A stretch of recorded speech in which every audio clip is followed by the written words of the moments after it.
Hola Xochitl, este video es sobre la función del psicoanalista y para eso revisé la conferencia de Colette Soler de qué se espera del psicoanálisis y del psicoanalista, y la verdad es que no tenía muchas como ideas de lo que iba a recibir a partir de la lectura, pero acabé reflexionando bastante respecto a la psicología en general, pero también del psicoanálisis. Entonces me parece que fue una muy buena lectura. Entonces empecemos. Bueno, aquí tengo mi cuaderno con algunas notas que pude extraer de la lectura de la conferencia. Entonces voy a estar viendo un poco como para rescatar algunos de los datos, y también tengo algunas citas que voy a tomar de la autora porque se me hacen muy importantes como mencionarlas tal cual. Empieza por cuestionar quién tiene estas expectativas, o sea, esto que se espera del psicoanálisis y del psicoanalista, ¿quién lo está esperando? Entonces se cuestiona si es el mismo analista o si las personas inocentes que buscan ayuda del psicoanálisis. Entonces, a través de la lectura va planteando las diferentes expectativas que cada uno de estos grupos de personas pueden tener respecto a la práctica.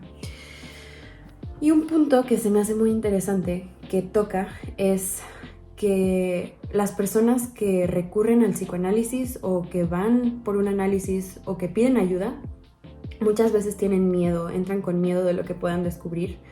Y me parece que es muy importante estar conscientes del dolor que puede estar detrás de la curiosidad, del darse cuenta, porque quizás desde afuera puede ser fácil decir como, bueno, pues aquí está la respuesta, claramente esto es lo que te está doliendo, esto es lo que no estás haciendo bien. Pero el darse cuenta no es un proceso que necesariamente sea fácil ni sea igual para todos. Entonces eso fue de las primeras cosas que se me hizo muy importantes resaltar. En este punto también es importante mencionar lo que es la violencia del acto, y lo que yo comprendo es que se puede percibir como un acto violento el conducir a la persona a darse cuenta de algo, porque si están yendo a una terapia por algo que les está dando dolor, el proceso de darse cuenta puede también ser doloroso. Pero entonces aquí a mí me surge la pregunta de cómo ayudar a la persona a reconocer sus compulsiones o a reconocer los problemas que está viviendo sin que duela, pero comunicando aún así la verdad.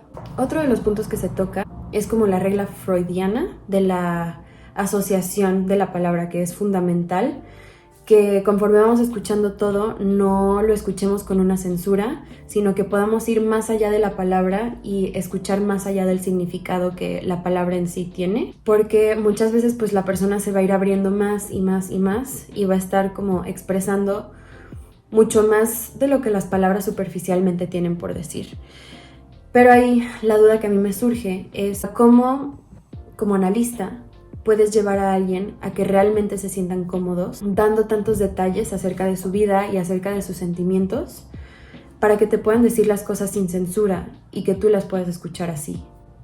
Y bueno, además de la atención plena que se tiene que poner en el diálogo de ambas partes, también tienen que prestar atención a la relación transferencial, porque esto es fundamental para que sea fructífero, por así decirlo, ya que es la ilusión o la idea de que el paciente está siendo cuidado por el analista, y esto es lo que permite esa sensación de que encontró su lugar y esa sensación de confianza plena, que yo la pude relacionar un poco como con un primer amor o como con un enamoramiento. Pero entonces ahí lo que me surgió de duda es si esta sensación de confianza y de enamoramiento se puede pasar, porque sé que muchas veces en las relaciones hay como un periodo al que le dicen el honeymoon stage, que es como cuando todo está perfecto y de repente se pasa y se rompe esta ilusión. Entonces lo que me pregunto es si esto también pasa con el análisis, y si sí pasa, ¿qué se hace para que pueda como tener una continuidad y que no se rompa esta confianza que se había establecido? Por parte del analista, en la relación también es importante que haga uso de la interpretación, porque Freud dice que puede revelar el inconsciente, y Lacan agrega que es más bien como un intento de saber las consecuencias que tiene el inconsciente.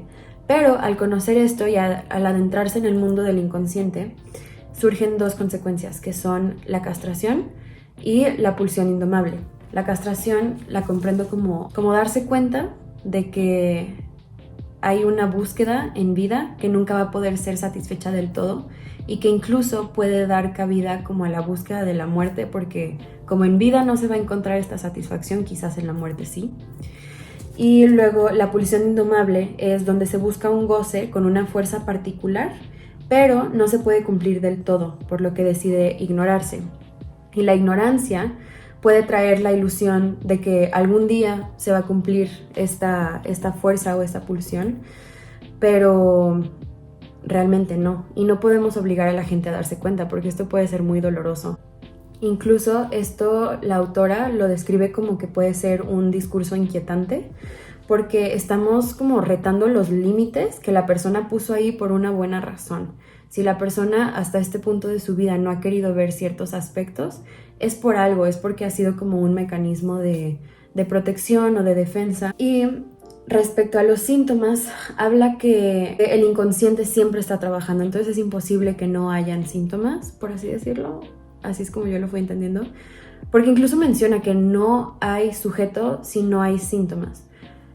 Y esto lo veo y resuena con mis ideas, pero al mismo tiempo me pregunto si realmente no puede existir un sujeto que no tenga síntomas. O sea, nunca lo he conocido, pero realmente me cuestiono si no puede haber alguien sin síntomas. En torno al proceso del análisis, la autora menciona que el análisis llega a su verdadero objetivo cuando hay una identidad de separación.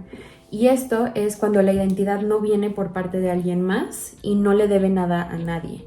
Simplemente se enfoca en el goce del sujeto y es individual porque es pertinente a su deseo y a su satisfacción, que no necesariamente son compartidos por nadie.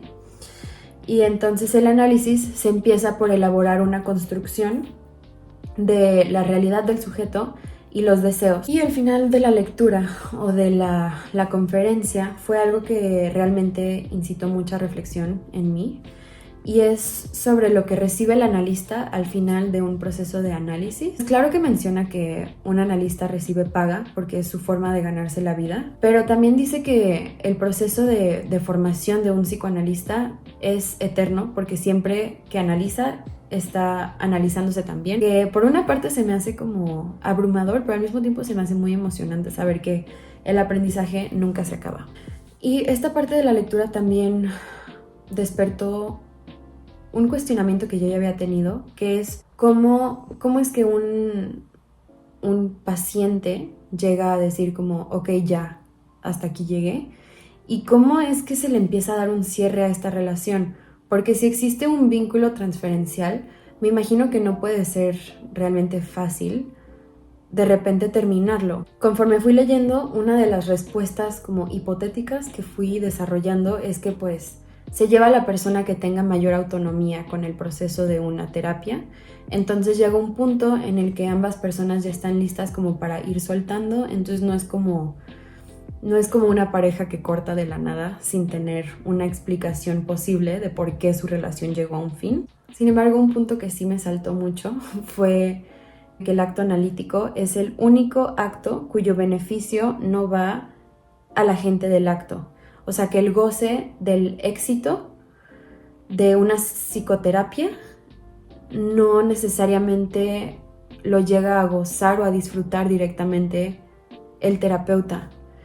Y esto me parte la cabeza un poco, porque la satisfacción de un analista simplemente es el saber y el confiar que están ayudando a los demás, pero no reciben así como un trofeo por haber mejorado la vida de alguien. Y algo que me pregunto es cómo pueden lidiar con este sentimiento de posible como incompletud. Y pues en sí eso fue todo lo que pude rescatar de la lectura. La verdad es que me gustó mucho, especialmente porque creo que pone en perspectiva las implicaciones que tiene el trabajo de un análisis en el propio analista. Y es algo que no había considerado mucho anteriormente, simplemente había pensado como en el bienestar del paciente o cómo asegurar que el proceso fluya para la otra persona, pero no me había puesto a pensar tanto en las implicaciones que el proceso transferencial puede tener también para uno mismo como practicante de la terapia. Entonces se me hace una muy buena lectura que sí me puso a reflexionar sobre mi carrera en general y pues sí, es todo.